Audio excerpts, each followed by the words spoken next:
Hi, everybody. I hope you had a nice lunch and a good afternoon session so far. Thanks so much for coming out to this panel.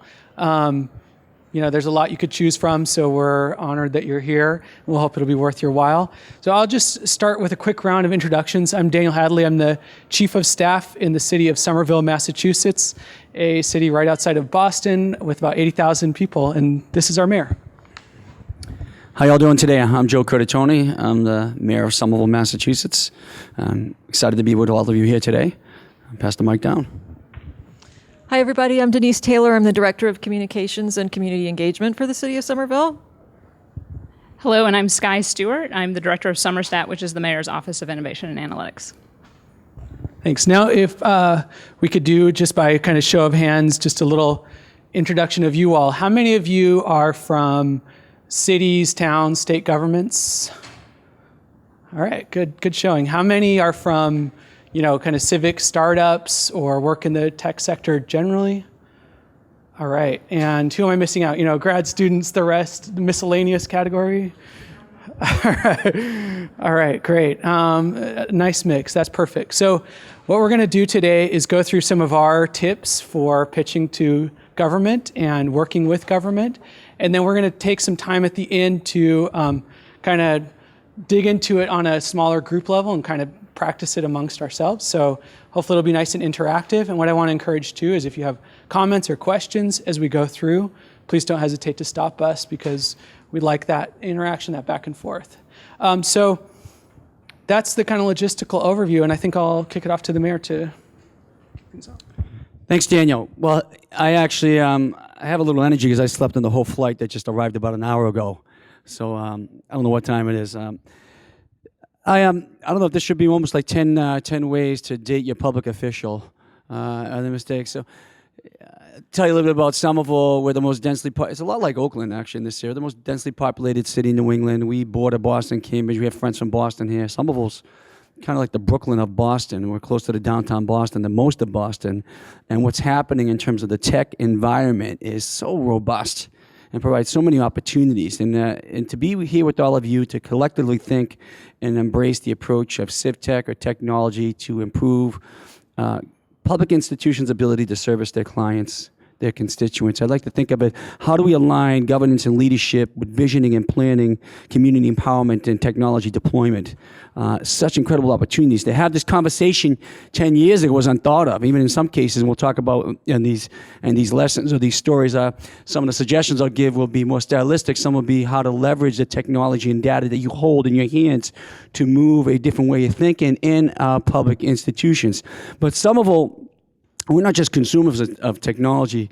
I mean, this is part of our DNA. We have literally opened up the city as an incubator and laboratory for new ideas, to test new technologies. A good example would be as part of our goal to be carbon neutral by 2040. Actually, it was 2050. I'm going to change it to 2040. We have so many goals, but how do we do that? We also one example we are home to one of the largest green tech incubator in North America, Greentown Labs. But how do we experience that technology cultivation and development in our communities to test those ideas, to understand how we can, again, deploy technology to help achieve a legacy goal. We're also still, consumers, strong consumers or curious consumers of CivTech, for implementing new customer service modules for 311 customer service system, how people can have better experience in utilizing a parking app.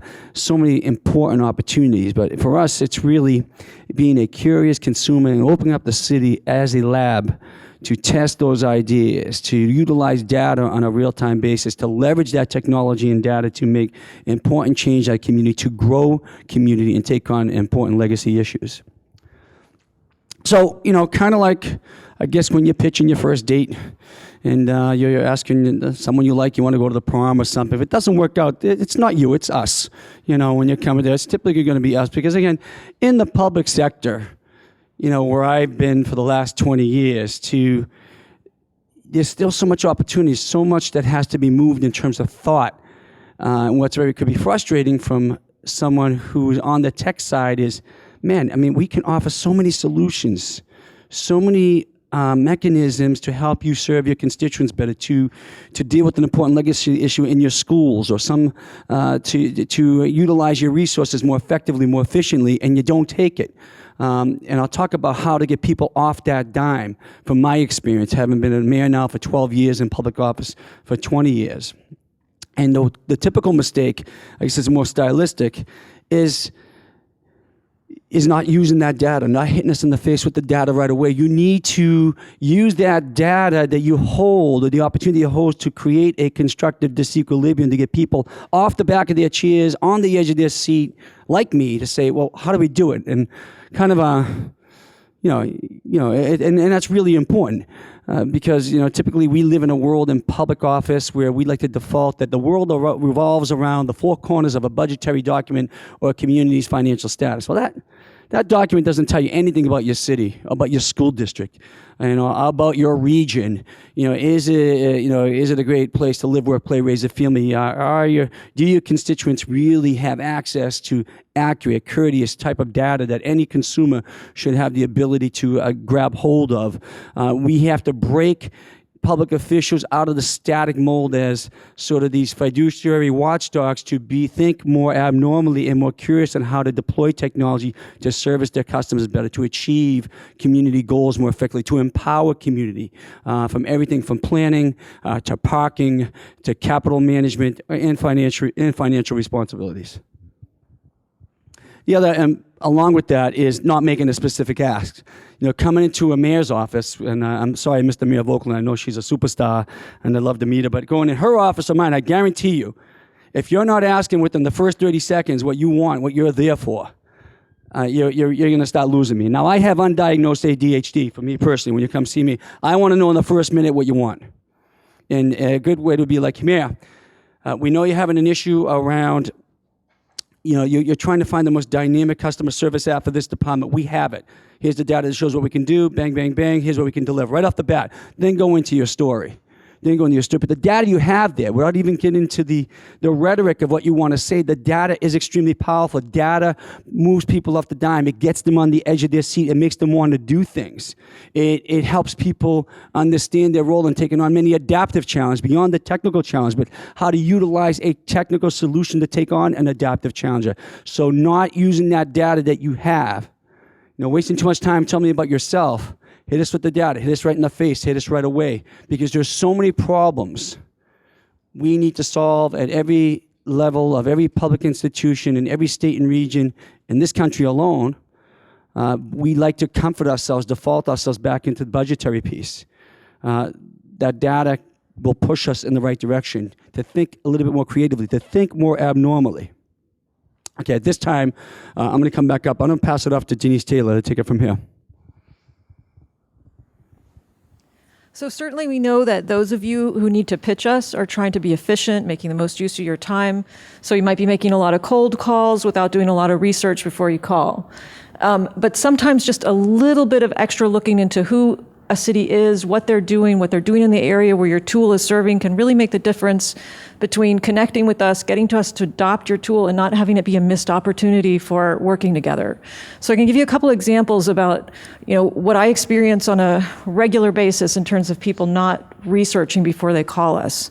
I regularly get calls, for example, from social media companies that have various apps and tools. And the first thing will be is, maybe they've looked up our population. That's about the extent of their research because that's how they price. But they'll say things to me like, we have this great social media tool because, social media is a great way to connect with your constituency. And what they don't know is we have an intensely robust social media program. We're using multiple platforms. And we're really interested in tools, perhaps for analytics or for archiving, things like that. But if they haven't done the research and then say to me, we know you've got a great program, we have a great tool for archiving so you could meet FOIA requirements or so forth, you can have your archives available, then I'll have missed that. And I might not have ADHD, but I'm really busy. So if I got somebody on the phone and I'm running off to a meeting that I'm late for and they say, we got a social media tool, you might want to, do you know what Twitter is? Then I'm going to think, thank you, call me, I'll call you. So But in comparison, for example, just recently, we got some cold calls from a company that bothered to do some research. So they, I think, must have realized that our contract was running out for our mass notification system. They called up and they didn't say, hey, have you heard of mass notification? It's a great thing for reaching your constituents. They knew we were using it. They talked to me quickly about the fact that they understand that we'd been using another company for a while, but that they had tools in their toolkit that tool did not have, and would we like a demo? And I perked up immediately. So it's like, okay, that's great, because we are going to be looking for somebody new. They realized that we might have a specific need, and they went right for it. So they gave a demo, as did 5 other companies. And of course, we followed procurement rules, but we wound up going with them. But they made it in the door, and we alerted them when our RFP went out, because they made the good call, because they did just a little bit of research, because they understood a little bit what our needs are. So knowing the local context is a good one. Pitching the wrong person. So if you call up and you get a department head who you think is going to be using your tool, they may not be interested in civic tech. They may not have the time to deal with it, and they may not have the decision-making capability to bring it into the city. But if you make sure who you're pitching to before you just sort of get locked into one person, or you might get someone who isn't the right person but kind of wants to own it and then never acts on it. So if you're not getting anywhere with somebody, it might be because they're not the right person. So we talked actually for a while about how do you find the right person in a city. So in Somerville, we have a strong mayor system. The mayor is always the right person. If you can get to the mayor, whether it's on the soccer field or making an appointment, that's going to be your best bet. But if you can't get to the mayor, then you look to maybe try the mayor's office, because they'll know who the right person is. Or maybe try the media office. So one of the things we do every day is direct people to the right contact. So try the media office. We have a Somerset Office of Analytics and Innovation. Some people have CIOs. Try the CIO. It might not be that the CIO would make a decision for something for a trash and recycling app, but they'll know who to direct you to. But I definitely think that some people get sort of gummed up in the system by landing on the wrong desk. Yeah, just to put a point on that, you're in trouble when they're like, oh, why don't you talk to this intern down the hall? That's when you're like, oh God, this is going nowhere. So one of the critical mistakes that I don't think I really have to repeat to this crowd is signaling that profits are more important than people. I mean, this is Code for America gospel, right? You all have internalized this so deeply and thoroughly. The user first, make sure the user's needs are primary and foremost. But it's funny that we still get a lot of people that come through, and I think they're so used to pitching to VCs and people that will help fund their startup that they forget that, for us as city officials, our very first concern is the well-being of our residents. And so if you don't come in right away and make a pitch for however much it costs, whatever it does, that'll be worth it for our residents, then it might fall on deaf ears. So, I mean, again, this is Code for America gospel, but it's worth repeating. So another one that it's easy to forget that in the tech world, you build up this whole lingo and this whole jargon that if you kind of step outside of the Silicon Valley mindset for a while, you forget almost that that's so deeply ingrained that you're throwing these words around without even thinking how they'll land. And one of my favorite examples of this is in the most recent Massachusetts governor's race. The couple of the candidates met with the civic startup world, and they got to pepper them with questions. And it was just embarrassing all around because they were like speaking 2 different languages entirely. And at one point, Martha Coakley, who ultimately did not win the governor's office, was asked, what do you think about these disruptive technologies like Airbnb and Uber and Lyft? And she was like baffled. I mean, I'm not even certain if she had used the services, but she said, does disruptive telegraph the way you're thinking about that? And then they had to explain, oh no, it's this whole, business lingo, Clayton Christensen, it's disruptive technologies. And she said, oh, I'm old enough that disruptive was something bad. So it's just easy to forget that we're so steeped in this culture. And, it could be that you're pitching to a group that, knows the difference between Vim and Emacs and Sublime and even has an opinion about that. But nonetheless, it's best to just put it in layman's terms in the most straightforward and simple way possible. So who's watched Parks and Recreation? All right, so we got some friends here. So small to mid-sized cities have a bit of a Pawnee complex when it comes to, Dan, do you want to advance the slide here? Other way. We have a bit of a Pawnee complex, one more. All right. When we look at the size of big budgets like New York City, Chicago, Boston, and even our own local Eagleton, which is Cambridge, Massachusetts. But it's true.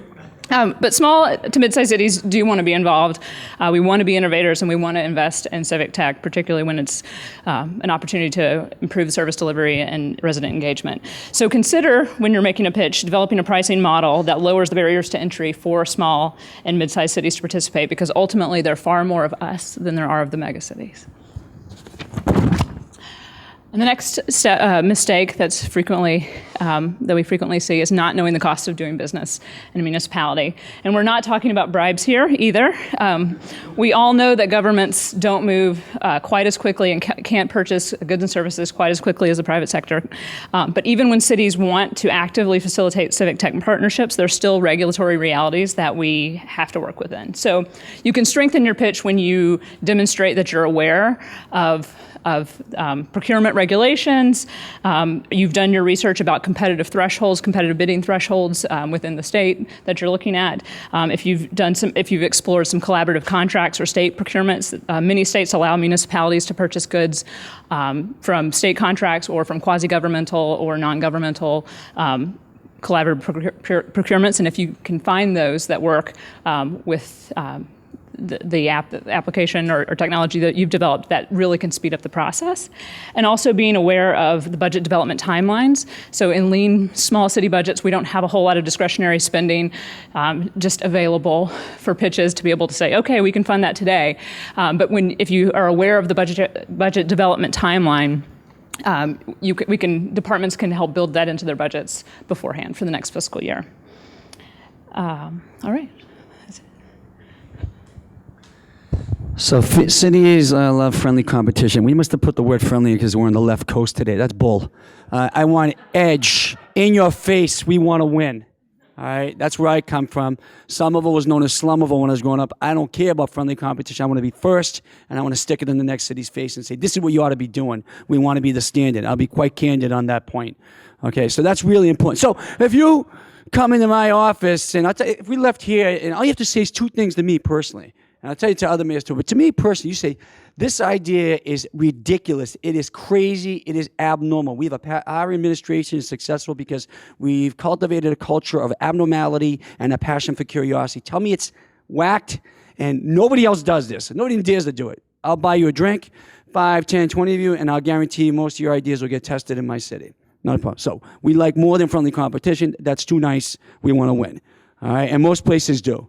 Most places, you have to let them know that they can actually compete at that level. We have this thought that the public sector can't even adopt the best practices of the innovation community of the private sector. There's this picture in a great management book where in mid-century, the line at the registry of motor vehicles and the line at some company were both about a 2-hour wait. Fast forward 30 years, the private sector had increased efficiency and delivery of service, and the lines at the public sector had doubled in time. And that's changed now. But in a lot of cities and towns, it hasn't.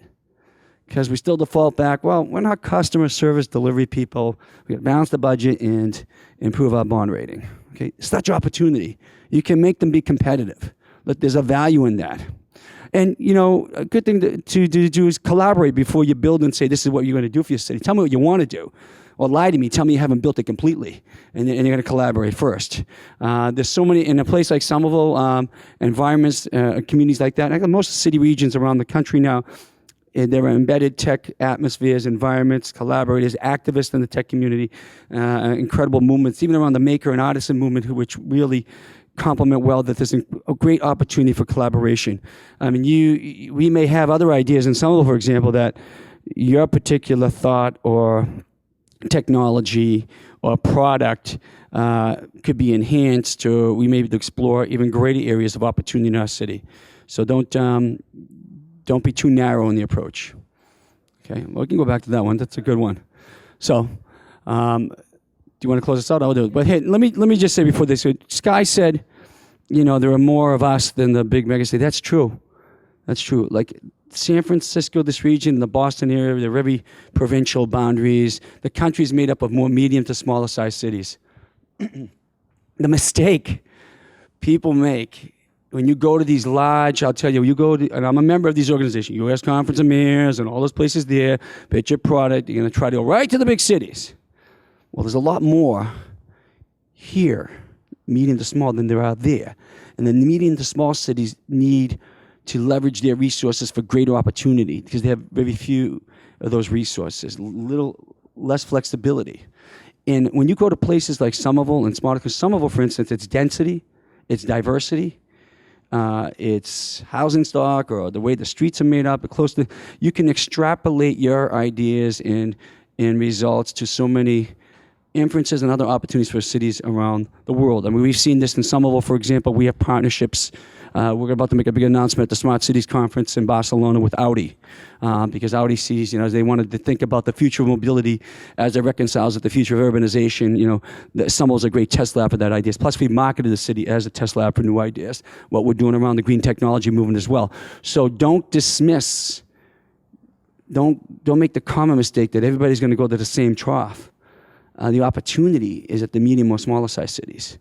And I would say, cities like Boston are great cities too, because they're not 1 million plus people, or like a San Francisco, or there are neighborhoods in those cities that are very manageable to measure, or constituents that you can get your arms around a lot quicker. Daniel? Okay, so before we go into the next section of this panel, I just wanted to take a quick temperature and see what are some other thoughts that people have. We've delimited our 10 top suggestions. What are some other mistakes or opportunities, the opposite? But what would be your advice to pitching your kind of tech ideas to local government? And you can be from a government or have done some pitches that have gone well or poorly. I'm just curious to hear now from you, if some of you don't mind braving an answer.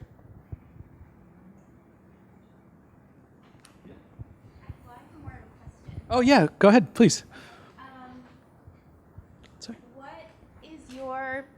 Thank you. What is your bid solicitation or procurement process?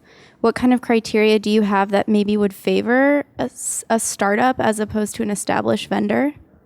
Scott, you want to talk? Sure. So, there's a couple different things that we can do, but recently the mayor mentioned the Green Tech RFI, which we did, which was actually a request for information to try to understand for startups what they'd like to, what is the what would they like to pilot in our community, or what are they developing that they think could be useful in our community. And so we did this Green Tech RFI, and we got proposals from all across the world around different technologies, and some of them were street ready and some of them weren't, but it helped us understand what they were looking for, if they needed just a space to do a pilot project, or if they needed funding, or if they needed exposure or opportunities to network within the community. So that's one way that we try to reach out to people who are developing technologies. As far as there are different in the state of Massachusetts. It's we have to go from over $10,000. Everything, there's a quoted competitive bid process, and over, I believe, $35,000. It's an RFP competitive bidding process. But those change state by state. Yeah, I mean, if I could just add too, though, that I think it's a something that you may have learned by now, that you can really give yourself a leg up in the process. I mean, you can plant the idea in a government's head that they need your technology, because there's a lot of times where we're not going out there issuing RFPs for things that we don't even know exist yet. And that's what we're making the case here for today, is that we're all about innovation, but we may not even know that we need it. Yeah, I want to stand up and speak, please. Do not let that be an impediment for you. So the RFI and the green technology piece came about this way, for example. We were touring a lot of new products in the new tech incubator, Greentown Labs. And I was offering to help test the deployment of some of those products, just to so they could have test data, and then they can go to market. So actually helping small businesses and incubators in our city, and perhaps come up with a technology or data to help us in pursuit of a certain legacy goal. But in most cases, most public institutions, I cannot let a private sector entity just use any city asset for profit and so forth. So we came up with the idea of issuing an RFI, and we're starting to deploy technologies for testing in Somerville. So to be able to use our assets, they'll gain the market experience of testing that particular product, which will help their business model grow, and we're gaining important technology. So as Daniel said, you're not going to find right now in many public institutions a clear portal on that. That should not be an impediment, right? I mean, technology is meant to break down that. The idea of technology should open up people's eyes that, hey, how do we test these things? How do we get them into our city? And there's enough within, and every state differs on procurement laws. That's important. Every state differs. So I couldn't tell you what California does. But there are a lot of similarities. There's fantastic opportunity to think about that. We can even think about, even at a legislative level, at a state level, there are many times state legislature will develop legislation around certain procurement practices for a particular innovation or product. But I think in most cases you can also just write with a particular municipality, get them to, like we did, to approach the idea, implement that approach, and then you're off marketing it from there. Any other comments?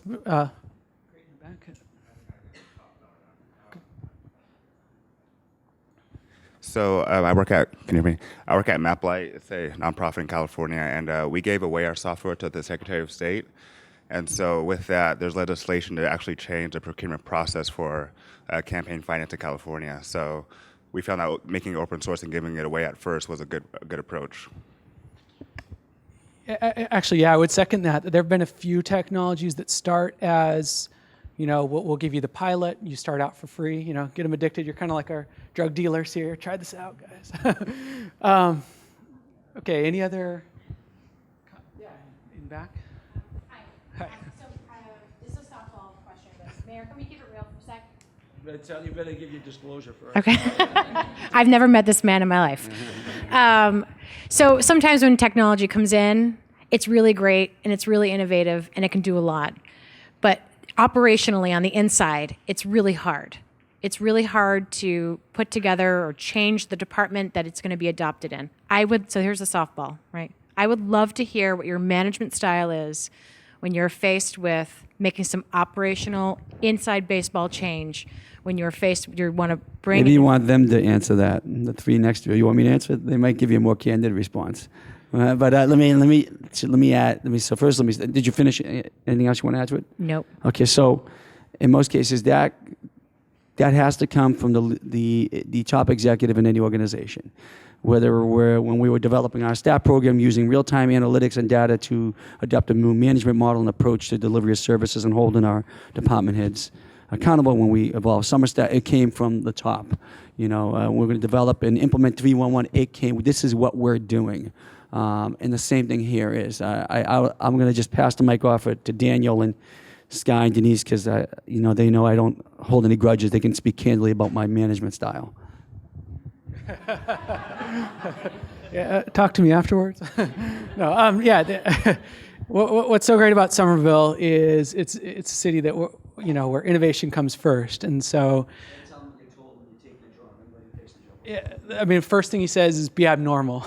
So, that's like literally the marching order is to be weird, think outside the box, think of new ideas, and don't be afraid to fail. And it creates a great culture where we feel like we can, adopt all kinds of crazy things. Some fail, some don't, and it's nice. And that's, I mean, I guess the joy of the civic startup world too is that you don't have all the time that same market pressure in certain instances. Like you can sell a government on an idea that is sort of a money pit, but it's helping residents, and so they're willing to take a bet on it in a way that you might not be able to sell that same idea to venture capitalists. So it's an interesting space to be in. I know we're all kind of in that together. And so for now, unless there are any other comments or questions, what we'd like to do, what we had thought about for this session is I'm going to do something really disruptive here, and I apologize in advance if you were sort of going to, be a fly on the wall and hang by quietly. But we're going to kind of face your neighbor, get small groups, 4, 5, 6, whatever feels comfortable,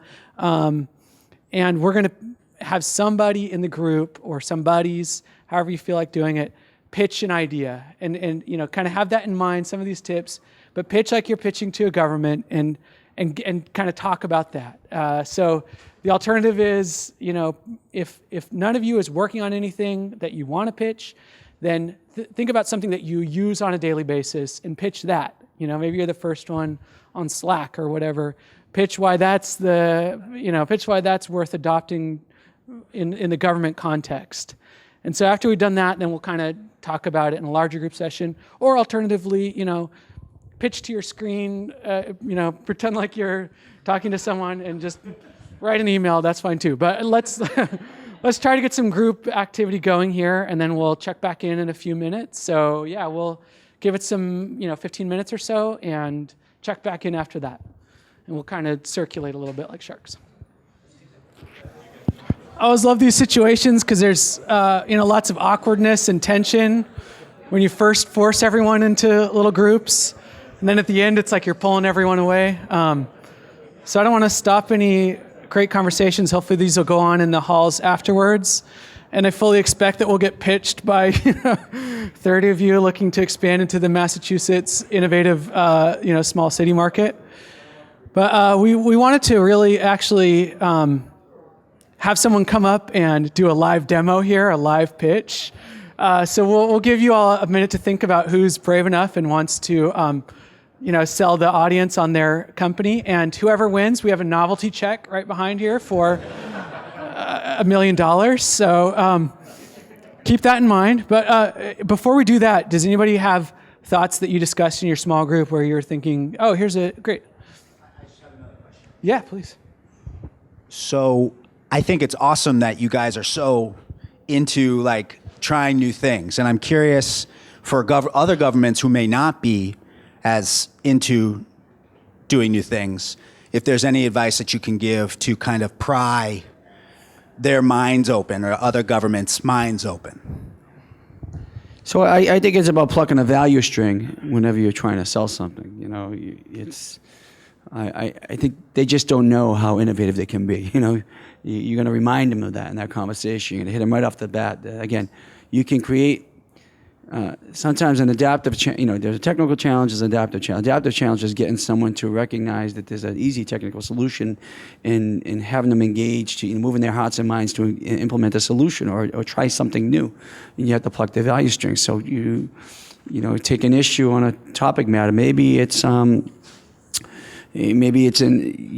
education issue that your technology deployment or product is going to address, something in the education field, and you get them moving to the edge of their seat by telling them, hey, look, this is about making sure every kid in your city has the ability to achieve and succeed and can compete with the city next door, which is blowing you away right now.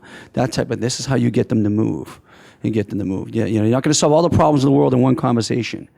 But I believe, in my experience, even now, I've seen this change. I've been in the mayor for 12 years. I've seen it change in my own city and how we embrace technology and seek it out, new ideas, and open up the city for new thought processes. Now my partners in the region asking us, what are we doing, how we do it, how do I get some of that in my city? It's there. Someone's got to knock on the person's door. You got to sit them down and hit them with a value-based conversation. Not just why we're the smartest people in the room, okay? Make them think they're smart, and they're so smart they're going to recognize how good what's so good about what you're telling them. That's more of a stylistic approach, but that'll get them. Great. So, who is the brave soul willing to come up and pitch an idea? Oh, great. Yeah. Why don't you come on up to the front? Yeah. Come on down.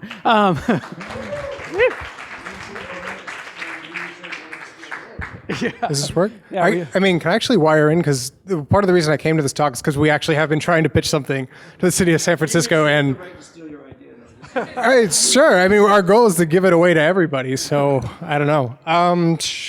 Is there a hook in for my Mac? Because I would just kind of like to show a demo. Oh, fine. It's not a formal pitch. It just sort of explains the idea better. Anyway, so in San Francisco, one problem that we have, like every city, is ambulance responses.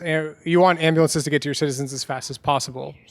In San Francisco, the fire department actually manages emergency response. They manage the dispatch of ambulances. That's unusual, but not completely unheard of. And somehow we got in touch with the fire department, and they said, we have all this data on where calls came from. We have all this GPS data on our units.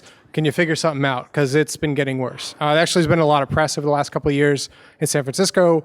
Different cases. There's always something where someone gets hurt. It takes 20 minutes for an ambulance to get there. They die in transit, things like that. And it's especially been bad over the last couple of years, growing population, et cetera, et cetera. So we got all this data. We were doing this for free, by the way. So at first it was just like a free thing that we were going to do for a few weeks just to see what we could do for them. Actually, let me back up for a second. My name's Everett. Nice to meet you all. I work for a nonprofit called Bay's Impact in San Francisco. We do data science and software engineering for other nonprofits and for governments. So we're somewhere between consultants like analysts and also contractors because we build things that they need. So anyway, back to what we were doing. We were talking to the fire department and we have to allocate our time and we have all these different projects that we want to do. So we said, okay, we'll work on this for a couple of weeks for free just to see where we can get. And the problem is that when you have these data, it's in these rows. It's like, oh, at this time, unit number 42 was at this GPS location and going 12 miles an hour or whatever. And it's really hard to make sense of. I mean, you can run queries and aggregate it, but it's not obvious what's going on. It's hard to come up with a good metric to measure. So one thing we wanted to do just for our own sake was to get an intuition around the problem. So we wanted a way to replay a day in the life of ambulances in San Francisco. So just watch starting at midnight all through the day where all the units are, see where calls come in, see where the units go, see where the really slow calls are, see where the really fast calls are, and get a sense of what the hell's happening. We did this originally for our own purposes, just to build some intuition before doing analysis. And in the end, what we built we thought was really cool, and we thought it would be useful for the fire department itself to use immediately as kind of a diagnostic tool. So I wanted to demonstrate it. That's awesome. Thank you. So, the phrase "never bring a knife to a gunfight." Well, never bring a MacBook to the mayor's office. You just don't know what kind of setup they have, and it's just a risky move.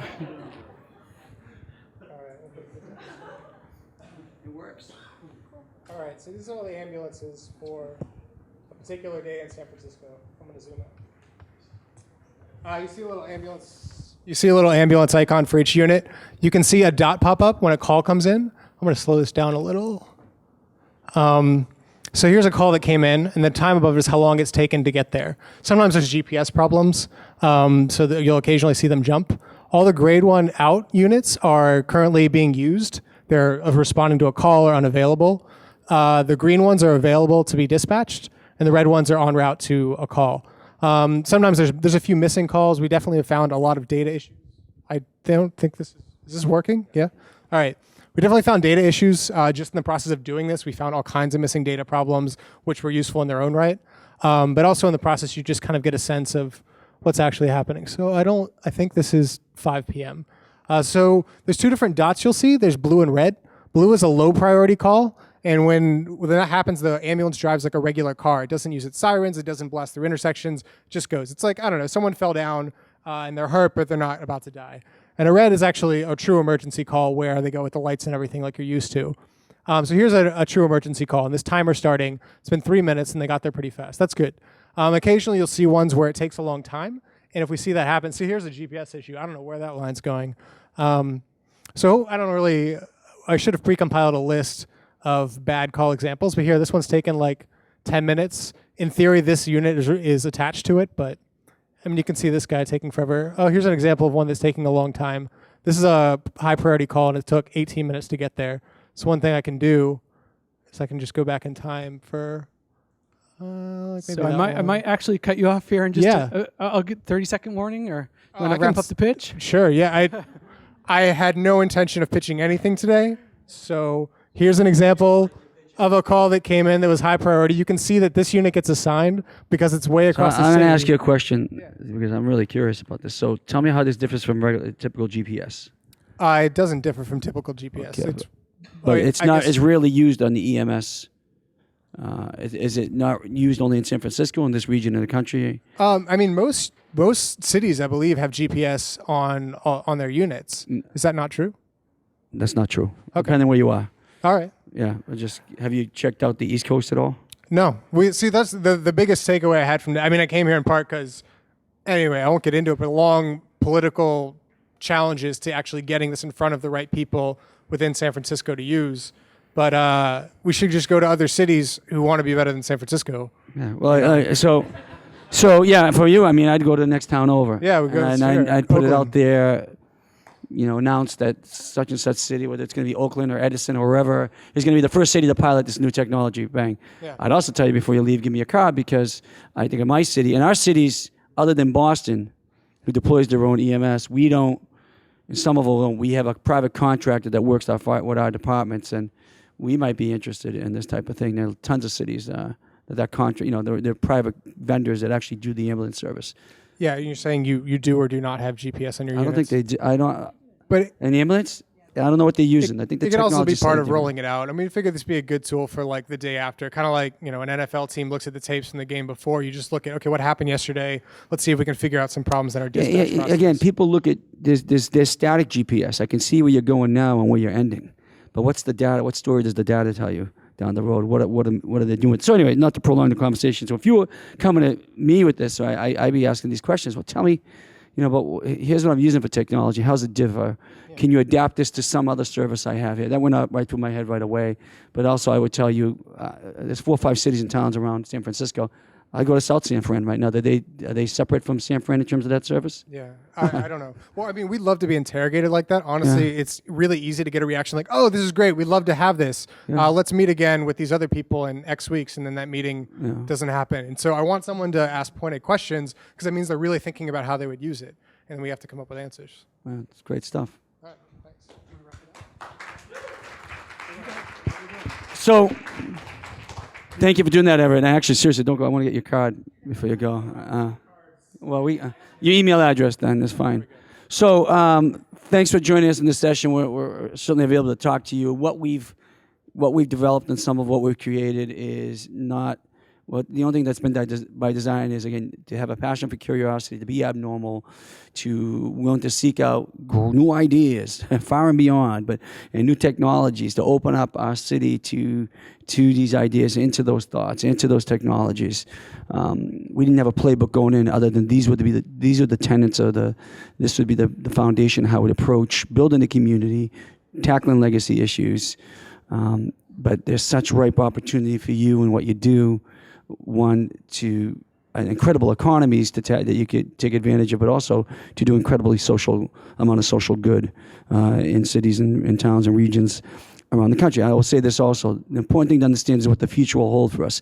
But we are in the midst of the greatest demographic shift in this nation's history. But by 2050, we know that 3/4 of the world's populations will live in city regions. City regions, like a city, it's not just San Francisco proper.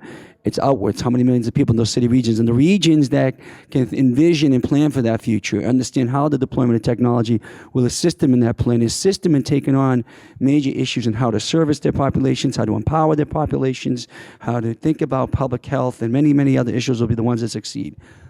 Incredible opportunity to do social good with what you do. Thank you for what you're doing, and we love our partnership, certainly with Code for America, and hope to meet many of you before we leave here tonight. Thank you.